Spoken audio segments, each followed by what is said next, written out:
இந்த அரசு பதவியேற்று இது 25வது லாக்அப் டெத்துங்கிறாங்க. வெள்ளி விழா கொண்டாடிட்டு இருக்கிறார் முதல்வர். ஓகே, இதுவும் முதல்வருடைய சாதனையில ஒன்றாக வருமானு தெரியல. ஜெய்பீமை பார்த்துட்டு மனம் உருகியது. கிரண், எனக்கு நல்லா ஞாபகம் இருக்கு. நான் வந்து அப்ப நியூஸ்ல ஒர்க் பண்ணிட்டு இருந்த காலகட்டம். அப்ப வந்து விக்னேஷன் சொல்லிட்டு ஒரு குதிரை ஓட்டக்கூடிய ஒரு நபர், மெரினா பீச்ல குதிரை ஓட்டுறவர், அவரை வந்து ஒரு சந்தேகத்தின் அடிப்படையில் இதே மாதிரி கூட்டிட்டு போய் அவர் அடிச்சு கொல்லப்பட்டு அவருடைய உடலை எரியூட்டுவது வரை காவல்துறையே நின்று அனைத்தையும் செய்தார்கள். ஓகே, இன்னமும் எனக்கு அந்த நிகழ்வு ஞாபகம் இருக்குது. அது தொடர்பாக சட்டமன்றத்தில் பேசும்பொழுது உண்மைக்கு புறமான ஒரு தகவலை முதல்வர் பதிவு செய்ததாக ஒரு விமர்சனமே வந்துச்சு. ஸோ இந்த சூழல்ல 25 பேருடைய உயிர் போயிருக்கு.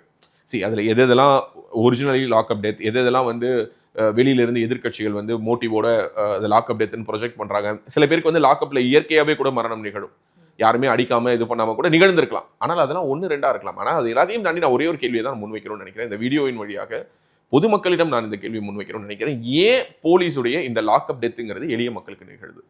இந்த மாதிரியான ஒரு லாக்அப் டெத்தில் ஒரு மினிஸ்டர் செத்தாரு, ஒரு எம்எல்ஏ செத்தாரு, ஒரு கவுன்சிலர் செத்தாரு. அவங்களும் சாகக்கூடாது, அவங்களோட உயிரும் உயிர் தான்.